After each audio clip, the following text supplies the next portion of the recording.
ఇక ఉమ్మడి సంగారెడ్డి మెదక్ జిల్లాలో కౌంటింగ్ జరుగుతోంది. వార్డుల ఫలితాలు వెలువడనున్నాయి. ఫలితాల్లో గెలిచిన వారంతా సంబరాలు చేసుకుంటున్నారు.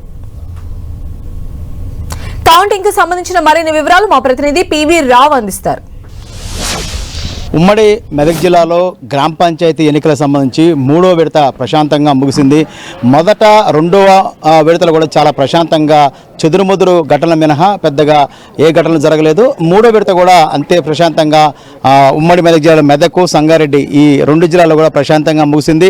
మనం పర్సంటేజ్ చూసుకుంటే మెదక్ జిల్లాలో ఫస్ట్ ఫేజ్లో 88.46%, రెండవ ఫేజ్లో 88.8%, మూడో ఫేజ్లో 87.43% అయితే మనం చూస్తున్నాం. ఫలితాలు కౌంటింగ్ ప్రారంభమైంది. ఫలితాలు రావడంతోనే అందరూ కూడా కేరింతలు కొడుతున్నారు. అనుచరులు ఎవరైతే ఉన్నారో, అభ్యర్థి ఎవరైతే ఉన్నారో వాళ్ళ అనుచరులంతా కూడా కేరింతలు కొట్టే దృశ్యం అయితే మనం చూడవచ్చు. మొత్తం మీద చూసుకున్నప్పుడు గ్రామ పంచాయతీ ఎన్నికలకు సంబంధించి 10 రోజులుగా కోలాహలం ఈ రోజుతో ముగిసిందని చెప్పుకోవచ్చు. మరి కొద్దిసేపట్లో కూడా ఫలితాలు మొత్తం వెలువడతాయి. అయితే ఇప్పుడు ఒక్కొక్కటిగా ఫలితాలు వస్తున్నాయి. అయితే మొత్తం మీద చూసుకున్నప్పుడు ఈ మొత్తం 3 విడతల్లో చూసుకుంటే మాత్రం మెదక్ జిల్లాలో మనం ఇందాక చెప్పినట్టు ఆ విధంగా ఉంది. సంగారెడ్డి జిల్లాలో మాత్రం మొదటి ఫేజ్లో 87.96%, రెండో ఫేజ్లో 87.6%, థర్డ్ ఫేజ్లో ఇప్పుడు 80%. అంటే ఇక్కడ స్వల్పంగా 5 నుంచి 6% వరకు అయితే సంగారెడ్డి జిల్లాలో పోలింగ్ తగ్గింది.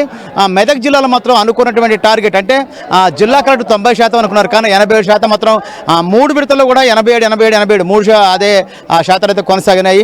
స్వల్పంగా సంగారెడ్డి తగ్గింది. మొత్తం మీద చూసుకున్నప్పుడు ఉమ్మడి మెదక్ జిల్లాలో గ్రామ పంచాయతీ ఎన్నికలు గత 10 రోజులుగా కోలాహలం, ప్రచారాలు, పోలింగు, అది ఇప్పుడు కౌంటింగ్, మూడో విడత కౌంటింగ్ కూడా పూర్తి అయిపోవడంతో కొంత కోలాహలం సాయంత్రం వరకు కొనసాగే అవకాశం ఉంటుంది. మొత్తం మీద చూసుకున్నప్పుడు ఎక్కడ కూడా ఎలాంటి అవాంఛనీయ సంఘటన చోటు చేసుకోలేదు. ఎందుకంటే ఉమ్మడి మెదక్ జిల్లాలో చాలా సమస్యాత్మక గ్రామాలు ఉన్నాయి. ముఖ్యంగా నారాయణఖేడ్ నియోజకవర్గంలో నారాయణఖేడ్ మనం ముందుగా చెప్పిన నారాయణఖేడ్ మండలం చాలా పెద్దది. అక్కడ 47 గ్రామ పంచాయతీలు ఉన్నాయి. ఆ 47 గ్రామ పంచాయతీలు కూడా చాలా వరకు సమస్యాత్మక గ్రామాలు ఉన్నాయి. అక్కడ ఏదైనా అలజడి జరిగే అవకాశం ఉందని కూడా అధికారులు భావించి అక్కడ కట్టుదిట్టమైన ఏర్పాటు కూడా చేశారు. మొత్తం మీద చూసుకున్నప్పుడు 3 విడతల గ్రామ పంచాయతీ ఎన్నికలు కూడా ప్రశాంతంగా వీడితో అధికారులు ఊపిరి పీల్చుకొని చెప్పుకోవచ్చు. కెమెరా పర్సన్ వినోద్తో పివి రావు, 10 టీవీ మెదక్ నుంచి.